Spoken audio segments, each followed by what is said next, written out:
rider? Wala pa rin. Wala pa rin. Sabihan mo na lang doon. Oo. Sino kaya ako sabi ko, manager na lang, no? Sa loob na lang ako. Marami ka kulang. Dami.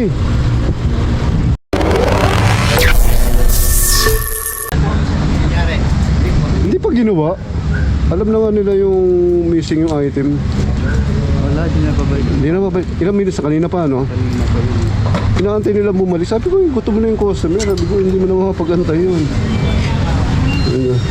Ano ko nagantay kanina? 40 minutes. Tapos pagdating ko sa customer, ganito nangyari. Ayan, no? Ito yung sa panda, eh. Eh, mali naman yung item.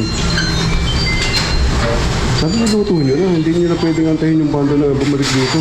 7 pa yun. Ano siya, 7? 7:44. 7:40 pa, ang oras yun. Sir, ang concern ko niyan, sir, yung ano ko yung ayaw pumayag ng customer na hindi bayaran yung delivery fee ko, eh. Bali, ano nung namin yung ano, yung delivery fee mo. Kami na mag-shoulder na.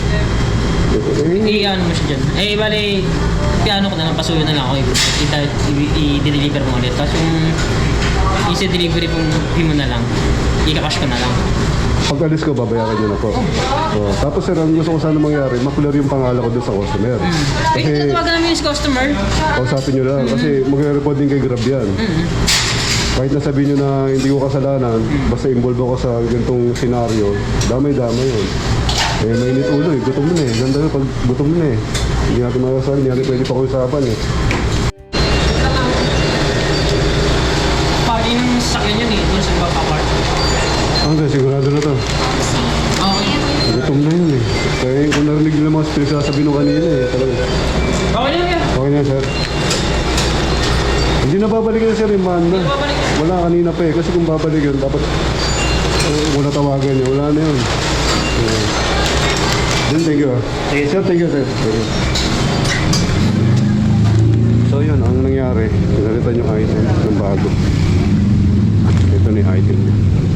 Bagong luto.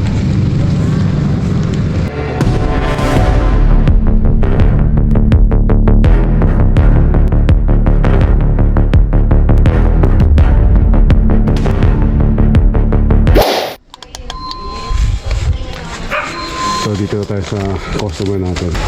Kuya, tingnan ko po dito. Ayan ma'am. Nagpaluto na ulit ang bago ma'am. Kasi ang gusto mangyari, antayin ko yung rider ng panda. Ay, hindi pwede Sabi ko, ganun. hindi. Tsaka nabigay na yun sa iba eh. Oo, sabi ko hindi natatanggapin niya, malamig na yan. Out na yun. Oo nga po eh. Okay na kuya. Sige ma'am. Na po. Salamat po. Salamat kuya. Ingat po. Yes po, yes. Binayaran ni manager? Opo, binayaran. Hindi na tayo pwede papayag na. Okay, ayan. Problem solve na tayo.